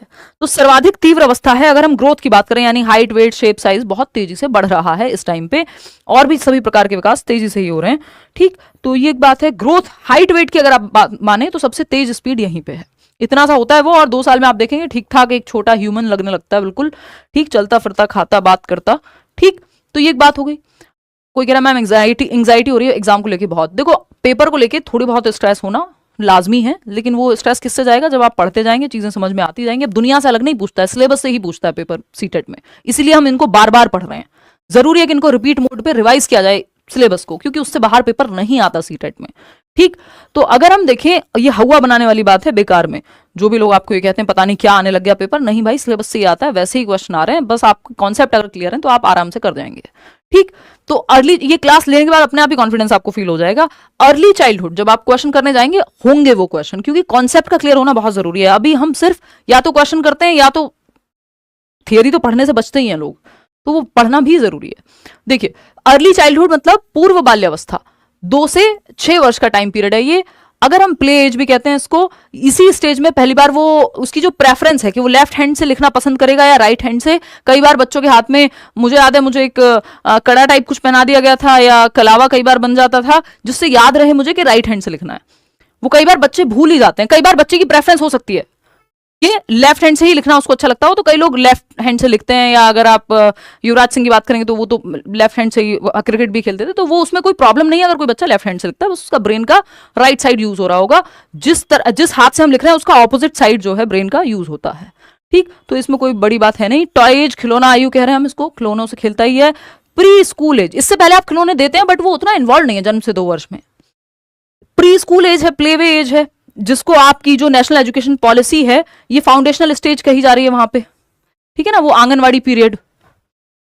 क्वेश्चनिंग एज, बहुत सवाल पूछता है बच्चा, 6 वर्ष तक आते आते दुनिया जहान के सवाल पूछता है। सहज अवस्था है, सहज अवस्था। इंट्यूटिव एज है, यानी बहुत सारी चीजों का उसको जवाब पता होता है। कैसे पता है ये नहीं पता, या तो कहीं से सुना है, कोई वीडियो में देख लिया है, किसी और चीज से, आपका कोई कार्टून में देखी है कोई चीज, कहीं से सुन ली है। सेल्फ सेंट्रिक है या ईगो सेंट्रिक है, ये बहुत इंपॉर्टेंट है। अभी एक क्वेश्चन कराऊंगी, उसमें आप उलझेंगे बहुत सारे लोग। ईगो सेंट्रिक है या सेल्फ सेंट्रिक है, यानी स्वयं केंद्रित है, दूसरे के पर्सपेक्टिव को, दूसरे के तरीके को नहीं समझ पाएगा। उसको लगता है जो चॉकलेट मेरी फेवरेट है वो मेरे भाई की भी होगी, मम्मी की भी होगी। अगर डोरेमोन मुझे पसंद है, शिनचैन मुझे पसंद है, तो सबको होना चाहिए। आपने शक्तिमान को ये क्यों कह दिया, शक्तिमान तो बेस्ट है। मतलब अगर उसको पसंद है, बच्चे को जो चीज पसंद है, उसको लगता है पूरे जहान को वही पसंद होगी, है ना। जैसे मैं सोचता हूं वैसे ही दुनिया को सोचना चाहिए। कुछ बड़े लोग भी ऐसे ही होते हैं, बट इस अवस्था में ये चीज होती है कि सेल्फ सेंट्रिक है बच्चा, ईगो सेंट्रिक है, स्वयं केंद्रित है, वो दूसरे के पर्सपेक्टिव को, दूसरे के विचारों को नहीं समझ पाता। सिंबॉलिक एज है, महत्वपूर्ण है, बहुत बार पूछा गया है। प्रतीकात्मक अवस्था है, प्रतीकों से सीखने की अवस्था है। सेंसिटिव पीरियड है लैंग्वेज डेवलपमेंट के लिए, भाषा विकास के लिए क्या है, संवेदनशील काल है, बहुत तेजी से भाषा विकास होता है, फास्टेस्ट लैंग्वेज डेवलपमेंट है। इवन सामाजिक विकास भी बहुत तेजी से हो रहा होता है, दिन के बहुत सारे शब्द वो सीख जाता है, अपनी वोकैबुलरी में ऐड कर लेता है इस अवस्था के अंदर। अगर हम बात करें सिंबॉलिक एज की, तो सिंबॉलिक एज क्या है, प्रतीकावस्था, प्रतीकों के माध्यम से सीखना। ये सब प्रतीक ही तो है कि अब ABCD सीख लिया उसने, तो प्रतीक ही तो सीख रहा है वो, है ना। तो भाषा को सीखना शुरू कर देगा, सिंबल ही तो है भाषा। लेकिन सिंबल्स की जगह पे सिंबल्स को यूज करना सीखता है वो कहीं 11 साल के बाद जाकर के। तो ये ध्यान में रखना है, प्याजे में भी ये चीज हम पढ़ेंगे। तो सिंबल्स के माध्यम से सीखता है यहाँ पे बच्चा। और सिंबॉलिक है वो, चाहे वो हैरी पॉटर की झाड़ू को लेके उसको उड़ने के प्रयास में हो, शक्तिमान घूम घूम के दिखा रहा हो, वो सिंबॉलिक है, प्रतीकों के माध्यम से सीखता है। तो ये एक बात हुई। फिर आते हैं, अभी ध्यान में रखिएगा यहाँ पे जो ग्रोथ है, अभी हम बात कर रहे थे ना इन्फेंसी में कि बहुत तेजी से ग्रोथ हो रही है, उस तेजी से थोड़ा सा डाउन होती है इन्फेंसी के मुकाबले, हल्का सा डाउन होगी जो हाइट और वेट शेप साइज का बढ़ना है अर्ली चाइल्डहुड में, लेकिन अभी भी तेज ही है जो शारीरिक वृद्धि है, शरीर की वृद्धि है। फिर आती है थर्ड स्टेज आपकी लेटर चाइल्डहुड, 6 से 12 वर्ष की अवस्था। ये ट्रबलसम एज कही जाती है, उपद्रवी अवस्था है, खेलता कूदता है बच्चा, गैंग एज भी कहते हैं उसको, है ना। क्या कहते हैं इसको? गैंग एज यानी टोली अवस्था कहते हैं, समूह अवस्था कहते हैं। बच्चे ग्रुप्स में खूब खेलते हैं, वो जो मैं हाइड एंड सीक या स्पाइस या छुपन छिपाई की बात कर रही थी, ये इसी अवस्था में वो एकदम पीक पे है। 6 से 12 वर्ष में बहुत मजा आता है गेम खेलने में, वो भी ग्रुप में गेम खेलने में। तो वो ग्रुप में रहना ज्यादा पसंद करता है बजाय कि अकेले के। इससे पहले तो वो माँ बाप के साथ कहीं गया, टेम्परेरी फ्रेंडशिप्स बनती हैं, कहीं खाना खाने चले गए। आजकल अगर हम बात करें रेस्टोरेंट में, 2 मिनट के लिए कोई बच्चा मिला, वो भी 4 साल का था, ये बच्चा 3 साल का था, थोड़ी देर हाय हेलो हुई, अपने अपने घर निकल गए। लेकिन ये वो अवस्था है जहां लंबी फ्रेंडशिप्स बनने की नींव रख जाती है, कि लाइफ लॉन्ग फ्रेंडशिप्स कई बार रहती हैं, जो आपके स्कूल में पहली दूसरी तीसरी क्लास में थे, वो जीवन भर आपके दोस्त रह जाएं। तो यहां पे क्या है, ये एक ऐसा समय है जब लॉन्ग टर्म फ्रेंडशिप्स के लिए एक पाथवे है, एक बेस लाइन है। ठीक, ग्रुप में खेलना बच्चे को ऑफकोर्स ज्यादा पसंद होता है, इसी टाइम पे वो स्पोर्ट्स वगैरह में भी पार्टिसिपेट करता है पहली बार। एलिमेंट्री स्कूल एज है, विद्यालय अवस्था है, पहली कक्षा में इसी स्टेज में आएगा, इससे पहले तो प्ले वे में है, तो अब उपद्रव भी मचाता है, खेलता कूदता है। एक्सप्लोरेशन ऑफ क्रिएटिव पोटेंशियल यानी रचनात्मक क्षमता की खोज, कि उसको ड्राइंग पसंद होगी कि पेंटिंग, या हो सकता है म्यूजिक में इंटरेस्ट हो, वो इसी अवस्था में समझ में आता है। सूडो मेच्योरिटी का काल रॉस ने इसको कहा है, यानी मिथ्या परिपक्वता, यानी उसको लगता है कि वो बहुत परिपक्व हो गया, बहुत मैच्योर हो गया, बट हुआ नहीं, क्योंकि अभी भी बच्चा ही है। ठीक, तो उसको लगता है कि अब तो मैं बड़ा हो गया हूं, मैं तो अपना काम खुद से कर सकता हूं, अपना बैग खुद से लगा सकता हूं। तो सूडो है, लेकिन ये मतलब फेक है, मेच्योरिटी सच में नहीं आई, अभी है चाइल्डहुड ही। अभी तो लॉजिक आएगा, बहुत सारी चीजें होंगी इस अवस्था में, लॉजिक पहली बार आता है वैसे। चलिए, तो लेकिन अब यहां पे क्या है, क्वेश्चन कराने से पहले यहां पे मैं बता देती हूँ, लेटर चाइल्डहुड में अब जो स्पीड ऑफ ग्रोथ है, शरीर का जो विकास है, वो हल्का सा और कम हो गया पिछले वाली अवस्था से। अब इसमें ये क्वेश्चन आया हुआ है और कई तरीके से पूछा जा सकता है, इसको करना जरूरी है, पहले भी मैंने कराया था, है ना, ये समझना जरूरी है। अब कैसे समझेंगे, इन 3 स्टेजेस को समझ लेते हैं, इसमें आप फंसेंगे क्वेश्चन में, तो मैं थोड़ा सा एक बार डिस्कस कर लेती हूँ। इन्फेंसी लिख लेते हैं एक जगह पे, जन्म से 2 वर्ष। क्या है? इन्फेंसी है, जन्म से 2 वर्ष।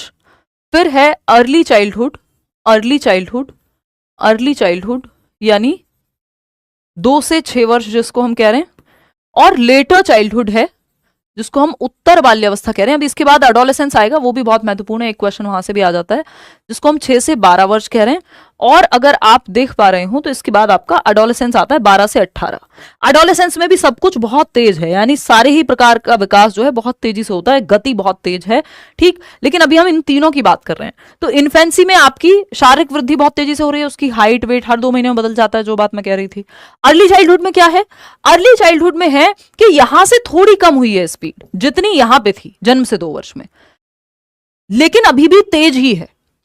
लेटर चाइल्डहुड में थोड़ी और कम हो गई, और एडोलेसेंस में फिर से अचानक से बढ़ेगी। आपको दिखेगा 12 से 18 में बच्चा अचानक से आपको हाइट बढ़ती नजर आ जाती है। 2 साल नहीं देखा हो तो बच्चे से एकदम बड़ा नजर आने लगता है। मेरा भाई है ना, अब से 4 साल पहले एकदम डिफरेंट दिखता था, अभी वो एडोलेसेंस में ही है, तो एकदम से बड़ा व्यक्ति नजर आने लगा है। ठीक है, तो ये क्या एडोलेसेंस में है बेसिकली। तो एडोलेसेंस में बहुत तेजी से आपकी हाइट वेट शेप साइज बढ़ता है।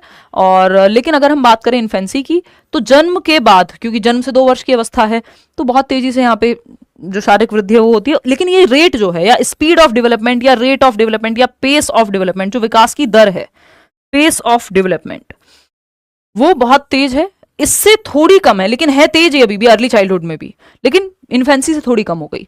फिर इससे भी थोड़ी कम, क्योंकि अब ये जो लेटर चाइल्डहुड है ना, स्कूल एज, यहां पे बच्चे की बोन्स, जो उसकी मसल्स और बोन्स हैं, हड्डियों में जान आती है, स्पोर्ट्स वगैरह में जैसा कि वो इन्वॉल्व होता है, ग्रुप में खेलता है, लेकिन आपको बहुत ज्यादा हाइट बढ़ती नजर नहीं आएगी उसकी। तो शारीरिक वृद्धि की स्पीड थोड़ी कम है, या एक फ्लैट टाइप की स्टडी हो जाती है, यानी लगभग स्थिर रहती है, स्टेबल हो जाती है। लेकिन जैसे ही वो 12 साल क्रॉस करता है, फिर आप देखते हैं अचानक से स्फूरण कहते हैं उसको एडोलसेंट में, ग्रोथ स्पर्ट, बहुत तेजी से जो है विस्फोट के जैसा वृद्धि जो है, हाइट वेट आपको नजर आएंगे बढ़ते हुए। तो इन्फेंसी में तेज है, अर्ली चाइल्डहुड में इन्फेंसी से स्लो डाउन हुई है, और यहाँ पे फिर से स्टेडी है या स्थिर है, और एडोलेसेंस में फिर से बढ़ेगी। तो ये ध्यान रखना बहुत जरूरी, नहीं तो ये इस तरह का क्वेश्चन गलत होने की संभावना बढ़ जाती है। क्वेश्चन कर लेते हैं in early childhood. Early childhood बोले तो 2 से 6 वर्ष, ग्रोथ स्लोज या फिर स्टेडी रहती है। स्टेडी रहेगी 6 से 12 में। स्टेडी का मतलब स्थिर है, ना बढ़ रही है ना घट रही है। आपको लगता है कि बच्चे, लेकिन उसकी हड्डियों में मजबूती आती है। 6 से 12 में बहुत ज्यादा हाइट वेट नहीं आपको बढ़ते हुए नजर आएगा, लेकिन दौड़ना, भागना, उछलना, कूदना, इन सब में वो अच्छा हो पाएगा, क्योंकि अभी हम बात कर रहे थे वो गैंग में रहता है, यानी ग्रुप में रहना पसंद करता है ना, स्पोर्ट्स वगैरह में इन्वॉल्व होता है। स्टडी तो फिर 6 से 12 में होगी। ठीक, समवॉट ईगोसेंट्रिक, हाँ थॉट जो है बच्चे का, थिंकिंग वो ईगोसेंट्रिक है, ये तो हमने अभी बात की थी, सेल्फ सेंट्रिक होता है 2 से 6 में अर्ली चाइल्डहुड में, ठीक, ईगोसेंट्रिक है। मिडिल चाइल्डहुड, देखिए कई बार मिडिल चाइल्डहुड आपको लेटर चाइल्डहुड को ही मिल जाएगा, ज्यादातर जगह पे जहां लेटर चाइल्डहुड है 6 से 12, मिडिल चाइल्डहुड वहीं फिट हो जाता है, 5 से 8, कई बार 5 से 12 भी आ जाएगा। तो मिडिल चाइल्डहुड को अलग से ना समझ के यही मान लो आप लेटर चाइल्डहुड के ही 2 साल जो है काट दो आप, यानी 12 तक पढ़ रहे हैं तो 10 मान लो, और उधर अर्ली चाइल्डहुड के 2 साल जो है और आप आगे बढ़ा दो, यानी 5 से 8 मान लो, 5 से 9 मान लो, तो वो मिडिल चाइल्डहुड बीच की स्थिति है अर्ली और लेटर के, बट इसको हम अलग से नहीं पढ़ते हैं, ठीक। फिर आता है चाइल्डहुड ग्रोथ डैश, यानी किस में, अर्ली चाइल्डहुड की बात हो रही है, एंड थिंकिंग इज डैश, तो ग्रोथ क्या है, स्लो डाउन हुई है पहले से, थिंकिंग हुई है egocentric, while in middle childhood, ये जो 6 वर्ष के प्लस की बात हो रही है, ग्रोथ कैसी है, ग्रोथ थोड़ी धीमी हो जाती है या स्टडी हो जाती है, अगर हम कहें तो स्थिर हो जाएगी। वहीं थिंकिंग जो है लॉजिक आ जाएगा 6 से 12 वर्ष के बीच में, क्या आ जाएगा, लॉजिक आ जाएगा, तर्क आ जाएगा, ठीक। तो ये स्टडी है नहीं, अर्ली चाइल्डहुड में तो तेज है, हाँ स्लो हुई है, लॉजिकल नहीं है थिंकिंग, तो इसलिए ये वाला ऑप्शन गलत हो गया था। तो ऑप्शन ही यहाँ पे एक बचता है कि इन्फेंसी में, इसमें अर्ली चाइल्डहुड में धीमी हुई है, किससे धीमी हुई है, इन्फेंसी से, जन्म से 2 वर्ष के मुकाबले धीमी हुई है, वैसे तेज है, ठीक। कुछ हद तक आत्म केंद्रित है बच्चा, मिड यानी मध्य बाल्यावस्था में, वो जो 5 से 8, या इसको आप लेटर बाल्यावस्था ही मान के चलो, उत्तर बाल्यावस्था ही, तो यहाँ पे क्या है, स्थिर है, बहुत तेजी से आपको हाइट वाइट बढ़ती नजर नहीं आएगी, बट हड्डियों में मसल्स में जान आ रही है, और चिंतन क्या है, तार्किक हो जाएगा, क्योंकि 6 से 12 के बीच में ही पहली बार जो है तर्क आपका आता है, ये हम पियाजे की थ्योरी में पढ़ेंगे, थोड़ा सा स्पीड अप पकड़ लेते हैं, तो ये इंपॉर्टेंट हो जाता है क्वेश्चन को समझना। तो आपको यहाँ पे एक चीज ध्यान में रखनी है, इसको एक बार और देख लो, ये ऐसे भी पूछा जा सकता है, ये पूछने का तरीका था तो आपको स्लो डाउन लिखना पड़ा कि early childhood, otherwise early childhood में कोई कम नहीं होती है स्पीड, ये ध्यान रखिएगा। अर्ली चाइल्डहुड लिख देती हूँ यहाँ पे, और लेटर चाइल्डहुड, और यहाँ लिख देते हैं हम अडोलेसेंस। अब नॉर्मल केस में देखिएगा, अगर ये स्टडी की बात आ गई इसलिए हमको करना पड़ा, यहाँ पे स्पीड काफी तेज है, यहाँ पे भी तेज है, लेकिन इससे थोड़ी कम हो गई है अर्ली चाइल्डहुड में 2 से 6 वर्ष में। 6 से 12 की अगर हम बात कर रहे हैं तो यहाँ तो बिल्कुल स्थिर ही है, फ्लैट टाइप की है, बहुत तेजी से ना बढ़ रहा है बच्चा, या डाउन ही है अगर आप कहें स्पीड। अडोलेसेंस में अचानक से फिर बढ़ जाती है, तो अडोलेसेंस और इन्फेंसी में बहुत तेज है, अर्ली चाइल्डहुड में भी तेज है, लेकिन अडोलेसेंस और इन्फेंसी के मुकाबले कम तेज है, जो शरीर की वृद्धि है।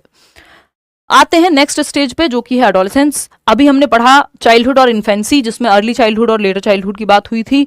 अब चाइल्डहुड के बाद हम एडोलेसेंस पढ़ते हैं, 12 से 18 वर्ष, यही 4 मुख्य स्टेज थी ना। इसके बाद अडल्टहुड आता है, वयस्कावस्था 18+ जिसको हम कह देते हैं, है ना। ए रेटेड आपकी मूवीज भी आती हैं, ये आपके काम का नहीं है, क्यों, क्योंकि ये आपसे पेपर में पूछा नहीं जाएगा। बच्चा तो कोई भी लेवल हो आपका, सीटेट का कोई भी स्कूल का पेपर हो, 12 साल के, अब 18 साल के बाद तो वो स्कूल से चला ही जाएगा।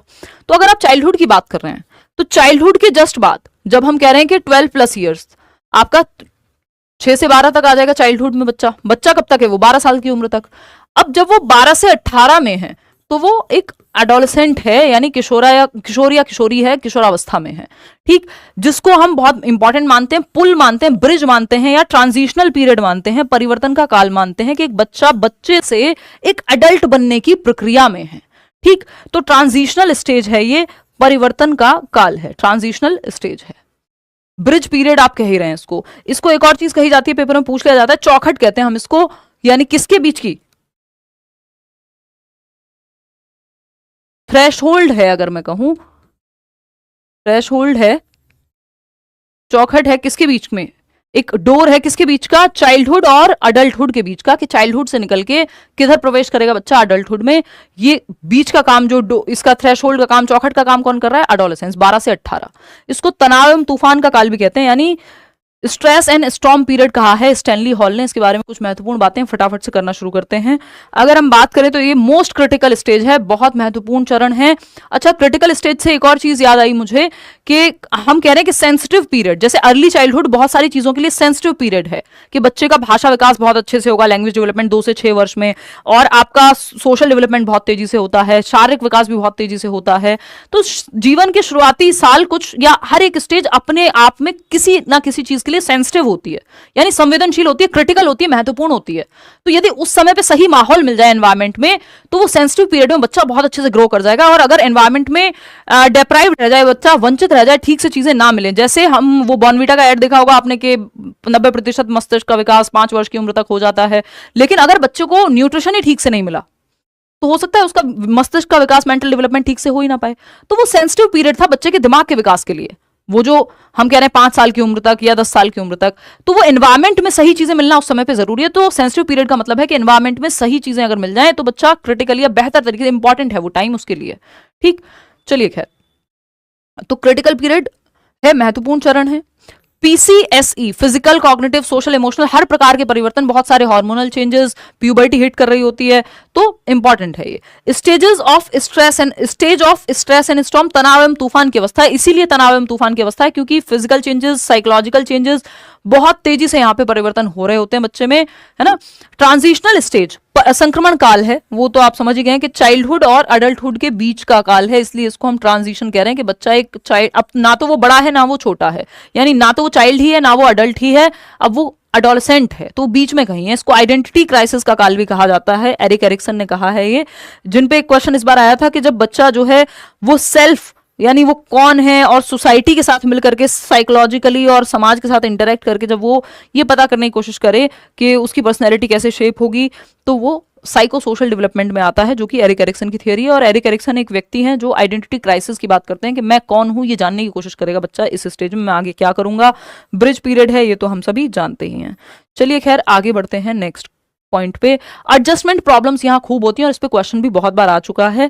एडजस्टमेंट प्रॉब्लम्स क्या होती हैं? समायोजन की समस्याएं, यानी बच्चा अपने एनवायरनमेंट के साथ एडजस्ट करने में, घर में बहुत कलेश होते हैं कई बार, है ना, बच्चे अपनी मर्जी से कुछ करना चाहते हैं, घर वाले अपने हिसाब से कुछ कहना चाहते हैं, तो उसको अपने एनवायरनमेंट के साथ और अपनी बॉडी में जो परिवर्तन हो रहे हैं उन चेंजेस के साथ, मन में जो परिवर्तन हो रहे हैं उन चेंजेस के साथ एडजस्ट करने में एनवायरनमेंट में दिक्कत होती है, क्योंकि एक फीलिंग ऑफ रिवोल्ट भी है, विद्रोह की भावना भी है। तो आप क्रांतिकारी देखेंगे वो भी स्टेज में, इसी स्टेज में मिलेंगे। और कई बार क्रिमिनल टेंडेंसीज यदि होती हैं तो हम कहते हैं उनको डेलिक्वेंट कहते हैं हम, है ना, उस पे आएंगे अभी आगे। तो स्टेज ऑफ अनरियलिज्म भी है, कुछ हद तक वास्तविकता से दूर है, अवास्तविकता का चरण है, अपने ही एक फैंटेसी वर्ल्ड में रहता है। इमोशनल इंस्टेबिलिटी यानी lack of emotional stability, 2 minute में खुश है, 2 मिनट में नाराज हो जाएगा, 2 मिनट में चिड़चिड़ा महसूस करेगा, तो भावनात्मक अस्थिरता है, स्थिरता नहीं है, भावनात्मक अस्थिरता है, यानी भावनात्मक स्थिरता में कमी है, इमोशंस स्टेबल नहीं होते।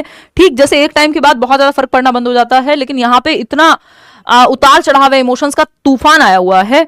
वोकेशनल, प्रेम में पागल हो गए तो वही हो गए। वोकेशनल एंग्जाइटी, है ना, वोकेशनल एंग्जाइटी, पागल शब्द आम भाषा में आपको यूज नहीं करना है, ये एकदम आम चलन की बात पे मैंने कहा है, बिल्कुल क्या कहेंगे, एक नॉर्मल अंडरस्टैंडिंग के बेस पे या फ्लो में कहने वाली बात है, बट पागल शब्द साइकोलॉजी में आप यूज नहीं करते हैं और वैसे भी आपको नहीं करना चाहिए। ठीक, आते हैं, अगर हम बात करें जो पागल खाना वर्ड भी आज के समय में हम यूज नहीं करते हैं, उसके लिए भी institute of human behaviour and allied sciences word use हो जाता है, तो ये एक बात है। आते हैं खैर, वोकेशनल एंग्जाइटी यानी व्यावसायिक चिंता, मैं क्या करूंगा, किस फील्ड में जाऊंगा, तो करियर काउंसलिंग वगैरह भी इस स्टेज में दी जाती है बच्चे को। फीलिंग ऑफ रिवोल्ट तो है ही। एलिनेशन, अलगाव की भावना, उसको अलग थलग रहना, अपना प्राइवेट स्पेस ज्यादा पसंद आता है बजाय कि वो दोस्त बहुत पसंद है इस टाइम पे, है ना, उनका प्रभाव ज्यादा है पीयर ग्रुप का, अपने साथी समूह का, बजाय कि परिवार या माँ बाप तो बहुत अच्छे नहीं नजर आते हैं इस अवस्था में, तो माँ बाप को भी चाहिए कि वो दोस्त बने बच्चे के, क्योंकि उसके अंदर फीलिंग ऑफ रिवोल्ट यानी विद्रोह की भावना जो है ठीक ठाक मात्रा में होती है इस स्टेज में।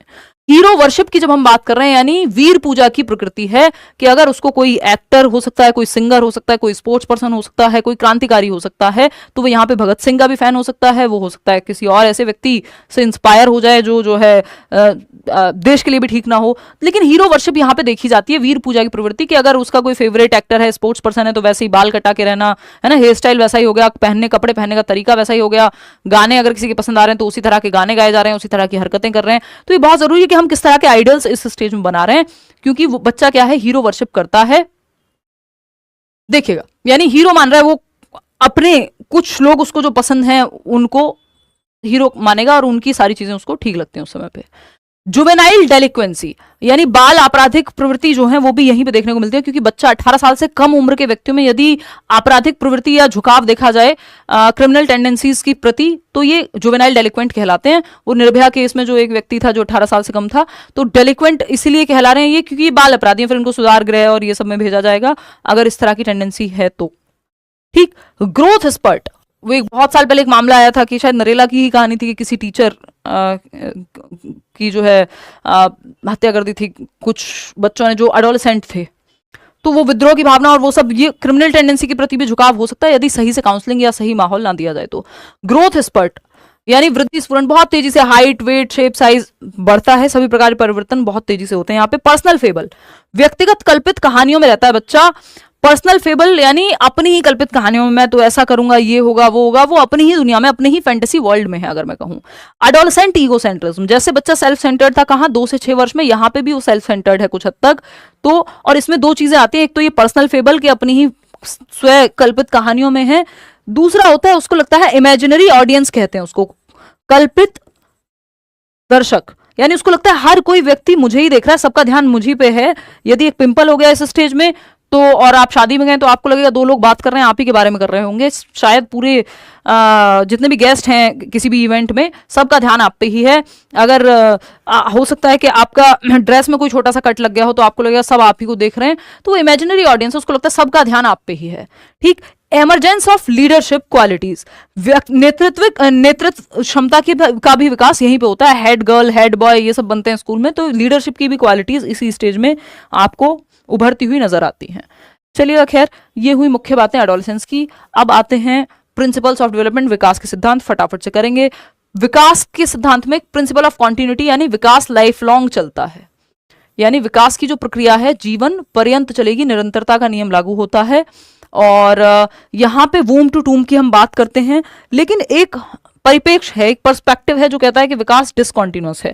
तो ये एक डिबेट है मनोविज्ञान में जिसमें कॉन्टिन्यूटी वर्सेस डिसकॉन्टिन्यूटी की एक डिबेट है। कॉन्टिन्यूटी यानी विकास सतत है वर्सेस विकास डिसकॉन्टिन्यूअस है, अनिरंतर है। दोनों ही बातें अपनी अपनी जगह सही हैं। कुछ मनोवैज्ञानिक हैं जो विकास को कॉन्टिन्यूअस मानते हैं, जैसे कि वाइगॉस्की। वहीं कुछ मनोवैज्ञानिक हैं जो विकास को डिसकॉन्टिन्यूअस मानते हैं, जैसे कि प्याजे, जीन प्याजे। इन्होंने 4 बेसिकली, जो भी व्यक्ति स्टेजेस में तोड़ के विकास को देखेगा वो डिसकॉन्टिन्यूअस ही मानेगा, है ना, कि 4 स्टेज में होता है विकास। लेकिन इसका मतलब ये नहीं कि विकास रुक गया एक टाइम के बाद जाकर के, वो स्टेजेस में ब्रेक होकर के चल रहा है। यहाँ इस एज की जरूरत नहीं है, वाइगॉस्की ऐसा कहते हैं। और आपको जब तक प्याजे ना लिखा हो या इस डिबेट के बारे में ना पूछे, तब तक विकास को कॉन्टिन्यूअस ही मानना है। आमतौर पर विकास को हम सतत ही मानते हैं कि निरंतर चलने वाली प्रक्रिया है। ठीक, ये एक बात हुई। Rate of growth and development is not uniform, बहुत इंपॉर्टेंट है कि वृद्धि और विकास की जो दर है, जो पेस है, जो स्पीड है या रेट है, वो सबके लिए सेम नहीं होती, जबकि स्टेज सबके लिए सेम है। कि हम कह रहे हैं 2 से 6 वर्ष के बच्चे को हम क्या कह रहे हैं कि ये अर्ली चाइल्डहुड में आएगा, ये पूरी दुनिया में सेम ही है बात। पहले बच्चा चलना सीखता है, बाद में दौड़ना सीखता है, तो पैटर्न सेम है, यूनिवर्सल है पैटर्न विकास का।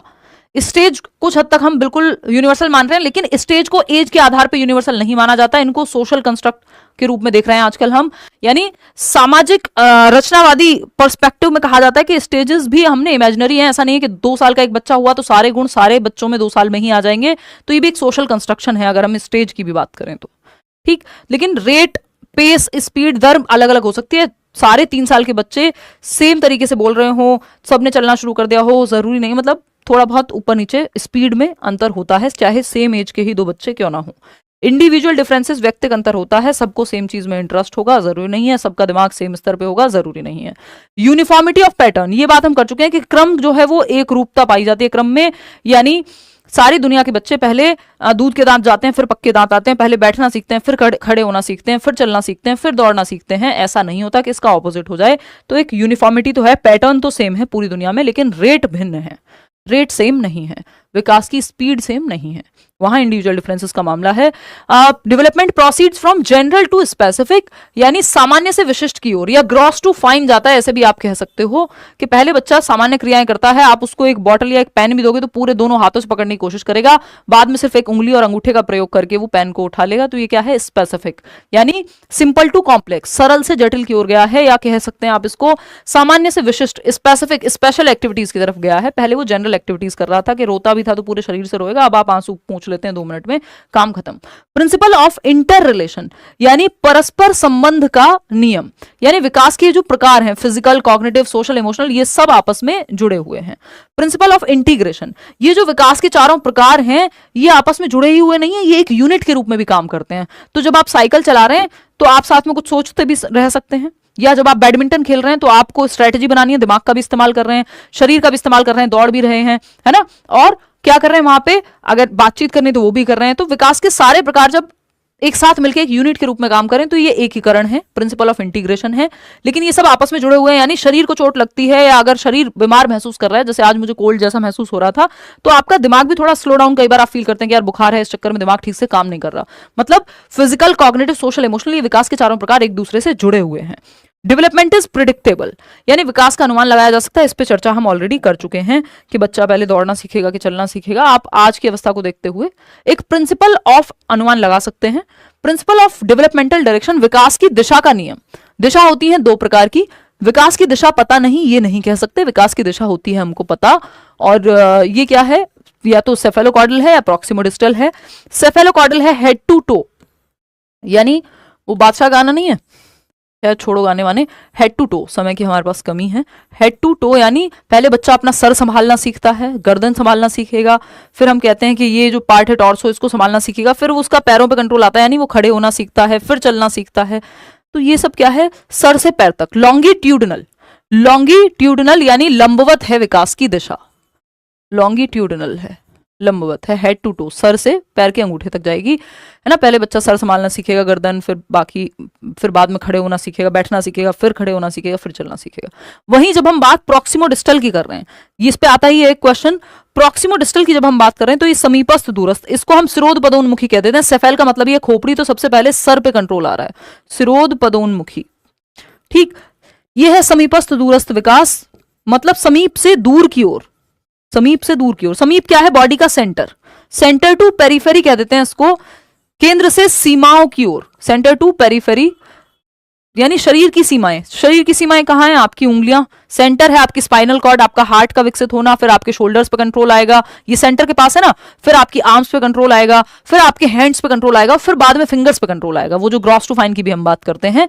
तो यानी शरीर के केंद्र से बाहर की ओर, ये आपका प्रॉक्सिमोडिस्टल हो जाएगा। प्रॉक्सिमिटी, नियर टू फार भी कह देते हैं इसको, है ना, पास से दूर, पास किससे, आपके सेंटर से, नियर टू फार भी कह देते हैं।